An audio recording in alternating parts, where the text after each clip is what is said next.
Hello student, मैं शिक्षक Kamlesh Kumar Singh from LPM public school गोला बाज़ार।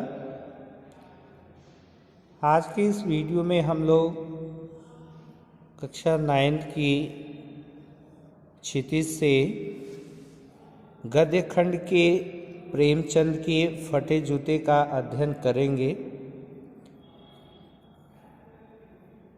यह हरशंकर परसाई जी का एक व्यंग्यात्मक निबंध है, जिसमें उन्होंने प्रेमचंद के माध्यम से, उनके व्यक्तित्व के माध्यम से, जो कि उनका व्यक्तित्व सरल और सादगी भरा था, तो उनके व्यक्तित्व के माध्यम से हरशंकर परसाई जी ने समाज में व्याप्त जो दिखावे की प्रवृत्ति है, बाय आडंबर का जो प्रवृत्ति है, उस प्रवृत्ति पर, लोगों की अवसरवादिता पर व्यंग किया है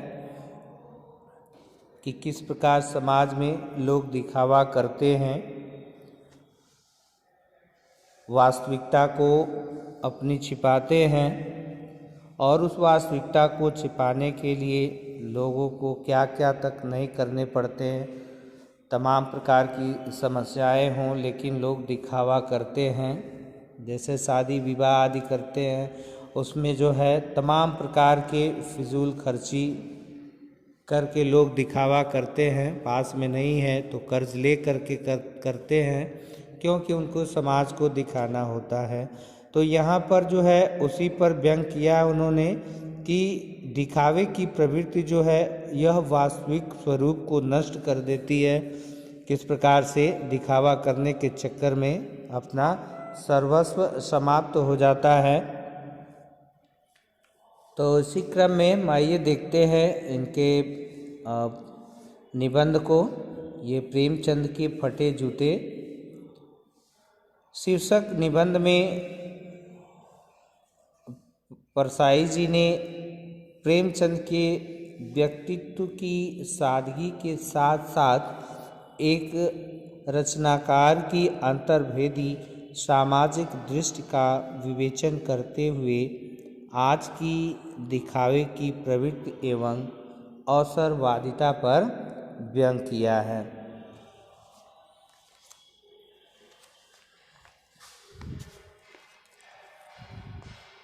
परसाई जी का जन्म सन 1922 में मध्य प्रदेश के होशंगाबाद जिले में स्थित जमानी नामक गांव में हुआ था।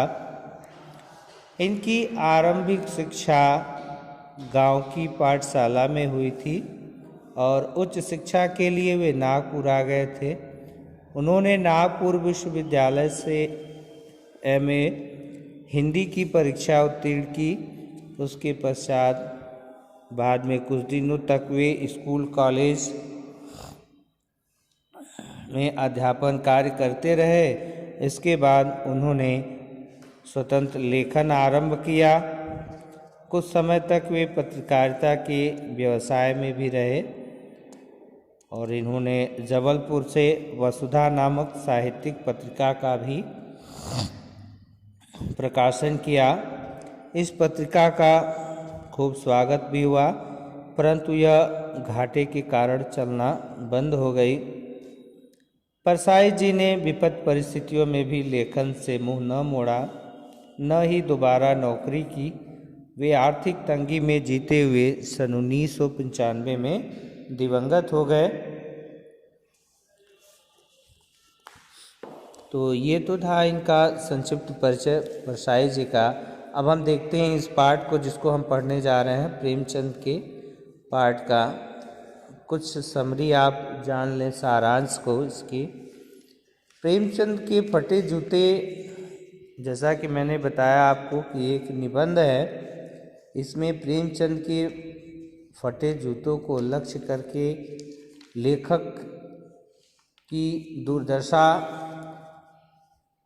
पर व्यंग किया गया है। जो व्यक्ति समाज की कुरीतियों पर ठोकरें मारता है, समाज उसे बदले में क्या देता है, इसका वर्णन इसमें मार्मिक बन पड़ा है कि किस प्रकार प्रेमचंद ने अपना जीवन समर्पित कर दिया, तमाम रचनाएं की, उपन्यास, कहानियाँ, और उनका जीवन जो है किस प्रकार व्यतीत हुआ। लेखक के सामने प्रेमचंद और उसकी पत्नी का एक चित्र है और प्रेमचंद कुर्ता धोती पहने हुए हैं, सिर पर टोपी है, गालों की हड्डियां उभरी हुई हैं, पाँव में कैनवास के जूते हैं जिनकी पतरियां निकल आई हैं, इसलिए वे बेतरतीब बंधे हैं। बाएं जूते में एक बड़ा छेद हो गया है जिसमें से अंगुली बाहर निकल आई है। प्रेमचंद के फटे जूते देखकर लेखक चिंता में पड़ गया कि अगर फोटो खिंचाने के लिए यह पोशाक है तो वास्तव में इस आदमी का वास्तविक जीवन में पोशाक जो है वह क्या रहा होगा। परंतु फिर विचार आया कि प्रेमचंद अंदर बाहर की अलग अलग पोशाकें रखने वाले इंसान नहीं है। लेखक सोचने लगा कि प्रेमचंद हमारे साहित्यिक पुरखे हैं, प्रेमचंद हमारे साहित्यिक पुरखे हैं, फिर भी उन्हें अपने फटे जूते का जरा भी एहसास नहीं है। उनके चेहरे पर बड़ी बेपरवाही और विश्वास है। फोटो में व्यंग भरी हंसी। हैरानी की बात यह है कि फोटो में भी प्रेमचंद के चेहरे पर यह एक व्यंग भरी हंसी है। लेखक सोचता है कि प्रेमचंद ने जूते में फोटो खिंचाने से मना क्यों न कर दिया। फिर लगा कि शायद फोटो खिंचाने से मना क्यों न कर दिया, ये इसलिए कहा जा रहा है क्योंकि उनके फटे जो है जूते फटे थे और कोई व्यक्ति फ़ोटो खिंचाने के लिए बहुत तैयार होता है तो फटे जूते पहन के तो फ़ोटो नहीं खिंचाएगा। लगा कि शायद पत्नी का आग्रह रहा होगा। लेखक प्रेमचंद के दुख को देखकर रोना चाहता है किंतु प्रेमचंद की आंखों का दर्द उसे रोक देता है। लेखक सोचता है कि फ़ोटो खिंचाने के लिए कपड़े, जूते सब उधार मांग लिए जाते हैं। फिर प्रेमचंद ने ऐसा क्यों नहीं किया। आजकल तो लोग इत्र चुपड़ कर फ़ोटो खिंचाते हैं ताकि फ़ोटो में सुगंध आ जाए। गंदे आदमियों की फ़ोटो भी खुशबूदार होती है। लेखक को प्रेमचंद का फटा जूता देखकर बड़ी ग्लानि होती है और इस प्रकार जो है लेखक कहता है मेरा जूता भी ऊपर से अच्छा दिखता है किंतु उसका तला घिस गया है और ऊपरी पर्दे का ध्यान रखता हूँ, इसलिए उंगली को बाहर नहीं निकलने देता। मैं फटा हुआ जूता पहनकर फ़ोटो तो कतई खिंचवा नहीं सकता, चाहे कुछ भी हो जाए। लेखक सोचता है कि प्रेमचंद की व्यंग भरी मुस्कान का रहस्य आखिर क्या है। क्या कोई हादसा हो गया है? क्या किसी होरी का गोदान हो गया या हल्कू नामक किसान के खेत को नील गाय चर गई या घिसू का बेटा माधो अपनी पत्नी के कफन को बेचकर खा गया या फिर लेखक किसी महाजन के तगादों से बचने के लिए दूर दूर के चक्कर काटता रहा। याद आया भक्त कवि कुंभन दास का जूता भी तो फतेहपुर सिकरी आने जाने में घिस गया था। लेखक को बोध होता है कि प्रेमचंद जीवन भर किसी कठोर चीज को ठोकर मारते रहे हैं। वे रास्ते में खड़े टीले से बचकर निकलने की बजाय उस पर जूते से ठोकरें मारते रहे हैं। वे समझौता नहीं कर सके। जैसे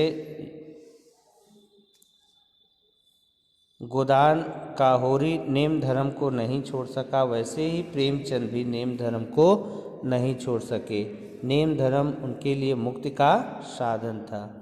तो प्रेमचंद के पाँव की उंगली मानो उसी घृणित जगह पर संकेत कर रही है जिस पर ठोकर मारकर उन्होंने अपने जूते फाड़े थे। वे भी उन लोगों पर हंस रहे हैं। अपनी उंगली को ढकने की चिंता में तलुए घिसाए जा रहे हैं। लेखक ने कम से कम अपना पाँव तो बचा लिया, परंतु लोग अपने तलुए का नाश कर रहे हैं। कहने का मतलब ये है कि दिखावा करने के चक्कर में अपना अस्तित्व जो है वो लोग खो रहे हैं। तो चैप्टर आरंभ करते हैं पढ़ना। ये तो रहा उसका सारांश चैप्टर के आपका। पढ़ते हैं कि प्रेमचंद का एक चित्र मेरे सामने है।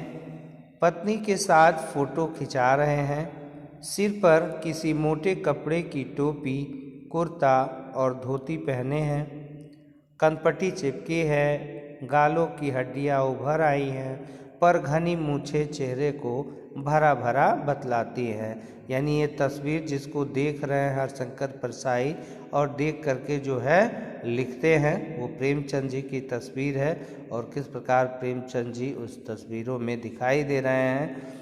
यानी वो मोटे कपड़े की टोपी, कुर्ता धोती पहने, कनपट्टी चिपकी है मतलब काफ़ी वो दुबले पतले हैं। उनकी गालों की हड्डियां जो हैं वो उभरी हुई हैं। गालों की हड्डियां उभर आई हैं, पर घनी मूछें चेहरे को भरा भरा बतला रही हैं। यानी उनकी मूछें जो हैं वो घनी हैं। पाँव में कैनवस के जूते हैं जिनके बंद बेतरतीब बंधे हैं। बंद मतलब लेस जो डोरी होती है जूते में, तो उसके बंद जो है बेतरतीब बंधे हैं, माने इधर उधर बंधे हुए हैं। लापरवाही से उपयोग करने पर बंद के सिरों पर की लोहे की पतरी निकल जाती है। लापरवाही से यानी ठीक से उसको न बांधने पर जो है उस डोरी के सिरे पर जो लोहे की पतरी यानी लोहे की पतरी जो लगी रहती है पतली, ताकि वह उसको जो है उधड़ने न दे, मजबूती प्रदान किए रहे और बंद बांधने में भी दिक्कत न हो, इसके लिए लगी रहती है। तो वो बेतरतीब बने हैं और बंद के सिरों की पतरी जो है वो निकल गई है और छेदों में बंद डालने में परेशानी होती है। तब बंद कैसे भी कस लिए जाते हैं। दाहिने पांव का जूता ठीक है, मगर बाएं जूते में बड़ा छेद हो गया है जिसमें से अंगुली बाहर निकल आई है। मेरी दृष्टि इस जूते पर अटक गई है। सोचता हूँ फोटो खिंचाने की अगर यह पोशाक है तो पहनने की कैसी होगी। नहीं, इस आदमी की अलग अलग पोशाकें नहीं होंगी। इसमें पोशाकें बदलने का गुण नहीं है। यह जैसा है वैसा ही फोटो में खींच जाता है। यानी उस तस्वीर को उनके मन में ये विचार आ रहे थे कि यह व्यक्ति जो है कैसे फोटो खिंचाया है। अगर इसकी फ़ोटो खिंचाने की यह पोशाक है तो घर पे पहनने की क्या होगी, वास्तविक जो है वह क्या होगी। जैसा कि आजकल दौर है कि लोग घर पे पहनने का अलग कपड़ा और बाहर कहीं आने जाने के लिए अलग कपड़ा रखते हैं। तो इसके लिए जो है उनके मन में विचार आया कि जब ये फ़ोटो इस प्रकार के कपड़े पहनकर खिंचा रहा है तो उसकी वास्तविक ड्रेस कैसी होगी। फिर सोचते हैं कि नहीं भाई, ये आदमी जो है इसमें अलग अलग पोशाकें बदलने का गुण हमें नहीं दिखाई दे रहा है। ये जैसा है वैसा ही फोटो में भी आ गया है। मैं चेहरे की तरफ देखता हूँ। तुम्हें क्या मालूम है मेरे साहित्यिक पुरखे कि तुम्हारा जूता फट गया है और अंगुली बाहर दिख रही है। क्या तुम्हें इसका जरा भी एहसास नहीं है? अरे जरा लज्जा, संकोच या झेप नहीं है? क्या तुम इतना भी नहीं जानती कि धोती को थोड़ा नीचे खींच लेने से अंगुली ढक सकती है। देखिए, ये व्यंग है समाज पर।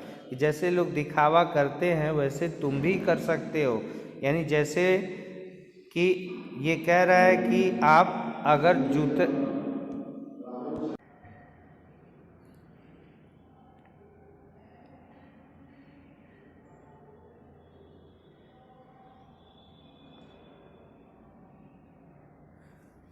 तो उंगली बाहर दिख रही है, क्या तुम्हें इसका ज़रा भी एहसास नहीं है? जरा लज्जा संकोच या झेप नहीं है? क्या तुम इतना भी नहीं जानते कि धोती को थोड़ा नीचे खींच लेने से, तो मैं बता रहा था आपको कि नीचे खींच लेने से यानी धोती को खींच के अगर अंगूठे से दबा लेते तो तुम्हारा फटा हुआ जूता दिखाई नहीं देता, यानी आप वास्तविकता जो है वो ढक जाती, जैसा कि आजकल के समाज में चल रहा है। तो इसमें एक व्यंग है, चेहरे पर बड़ी बेपरवाही, बड़ा विश्वास है। फोटोग्राफर ने जब रेडी प्लीज़ कहा होगा तब परंपरा के अनुसार तुमने मुस्कान लाने की कोशिश की होगी। दर्द के गहरे कुएं के तल में कहीं पड़ी मुस्कान को धीरे धीरे खींचकर ऊपर निकाल रहे होंगे कि बीच में ही क्लिक करके फोटोग्राफर ने थैंक यू कह दिया होगा। विचित्र है यह अधूरी मुस्कान, यह मुस्कान नहीं, इसमें उपहास है, व्यंग है।